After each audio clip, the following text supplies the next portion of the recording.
नमस्कार, स्वागत है आपका इंडिया न्यूज 28 में। ये बात करते हैं मध्य प्रदेश की कुछ खास खबरों की। रायसेन विदिशा की अनुमा आचार्य हो सकती है कांग्रेस लोकसभा प्रत्याशी।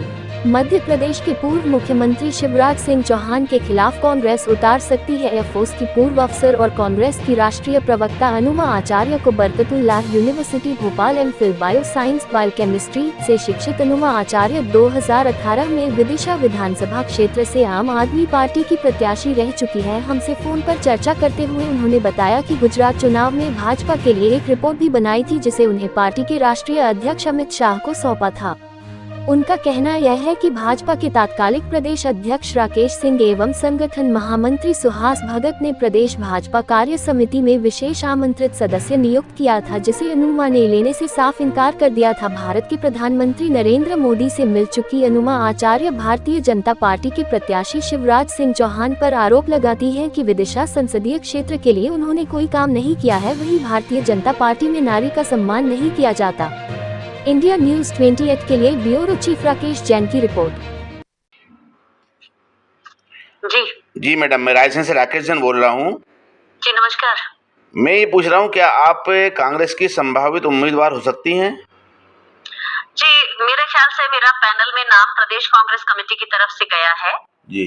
और मैं पिछले 3 सालों से इस क्षेत्र में थोड़ी मेहनत भी कर रही हूँ। पदयात्रा की थी 2021 में, 4 विधानसभाओं की थी और बाकी में तो मैं रहती ही हूँ, विदिशा में रहती हूँ, रायसेन आती जाती रहती हूँ। यहाँ पे 19 दिन मैंने उपचुनाव में काम किया था। कार्यकर्ताओं से अच्छा परिचय है मेरा 8 विधानसभाओं में। सुना है कि आप पहले आम आदमी पार्टी से विधानसभा चुनाव लड़ चुकी हैं। एक समय था जब मैं कांग्रेस में ही आना चाहती थी, लेकिन कांग्रेस में आने के बहुत प्रयास के बावजूद भी जब मुझे एंट्री नहीं मिली, मैं तब चुनाव नहीं लड़ना चाहती थी, सिर्फ पार्टी में एंट्री चाहती थी सम्मानजनक तरीके से, क्योंकि सेना में मेरे 24 साल थे। तो जब मुझे पार्टी में एंट्री नहीं मिली तो एक आईआईटी कानपुर के आलोक अग्रवाल जी आम आदमी पार्टी के कन्वीनर थे, उन्होंने मुझे कहा कि आप अगर सच में राजनीति में आना चाहती हैं तो आप फील्ड में उतर के एक ट्राई करिए। कम से कम 4 महीने के लिए आपको सभी के बराबर का स्टेटस मिलेगा, सभी प्रत्याशियों के, और लोग जानेंगे तो आप जो करना चाहती हैं वो उस मंच से भी कर सकती हैं, क्योंकि वो लोकतांत्रिक पार्टी मानी जाती है।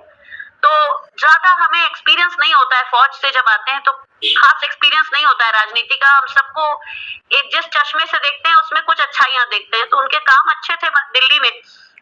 आपने मैडम थोड़ा टोकना चाहूंगा मैं, आपने भारतीय जनता पार्टी क्यों नहीं चुनी? देखिए, भारतीय जनता पार्टी में एक तो उस समय ना मालूम होते हुए भी मैंने थोड़े समय में ये अनुभव किया कि महिलाओं की स्थिति वहां उस पार्टी में एक शो पीस की तरह है, और दूसरे वो बहुत ही मनोवाद के लोग हैं, क्योंकि जब कठुआ में 8 साल की बच्ची के साथ बलात्कार हुआ तो उन बलात्कारियों को बीजेपी ने सम्मानित किया, माला पहनाई, और हमारे देश के प्रधानमंत्री उस दिन कुछ नहीं बोले। तब मुझे ये नहीं मालूम था कि ये उनकी आदत है कि महिला अत्याचारों से उनको कोई फर्क नहीं पड़ता। और आने वाले समय में हमने सबने देखा कि महिला अत्याचारों पे ना तो खुद प्रधानमंत्री और ना ही उनके पार्टी की वो 16 सांसद कुछ बोल पाती हैं, मुंह में दही जम जाता है। तो ये कारण था। सुना है कि आप प्रधानमंत्री से मिल चुकी हैं भाजपा में शामिल होने के लिए।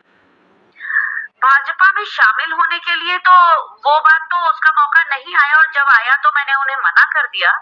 लेकिन मैं मिली जरूर थी, क्योंकि उस समय मैंने तीनों पार्टियों को मेल लिखी थी और जवाब मुझे प्रधानमंत्री की तरफ से आया था। उन्होंने मिलने बुलाया था, गुजरात में मुझे अपनी पार्टी के साथ काम करने भेजा था। लेकिन वहां मैंने जब देखा कि महिलाएं जो हैं वो ऑर्नामेंट की वस्तु हैं, केवल चुनाव लड़ाने के लिए उनको ये बताया जाता है कि नारी सशक्तिकरण का ढोंग करना है, तो उस तरह से जब मैंने देखा कि जब वहां महिलाओं का कोई बोले हुए का कोई मतलब ही नहीं होता, कोई से ही नहीं है उनका, तब मुझे समझ में आया कि ये लोग दरअसल वैसे नहीं है जो ये दिखाना चाहते हैं देश को। एक बात सुनिए, आपकी शिवराज सिंह चौहान जैसे कद्दावर नेता के खिलाफ आप लड़ रही हैं, क्या आपको लगता है कि कांग्रेस उनसे संघर्ष कर पाएगी?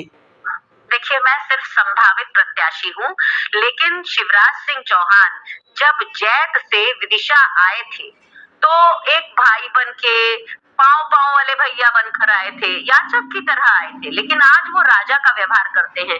25 सालों में उन्होंने पूरे विदिशा रायसेन क्षेत्र लोकसभा के लिए कुछ खास नहीं किया, यहाँ तक कि ट्रेन तक नहीं ला पाए, और वो ये क्लेम करते हैं, उन्हें लगता है कि यहाँ के लोग उन्हें हमेशा जिताते रहेंगे, वो अपने आप को राजा समझने लगे।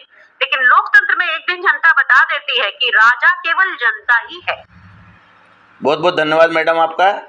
जी बहुत शुक्रिया, थैंक यू।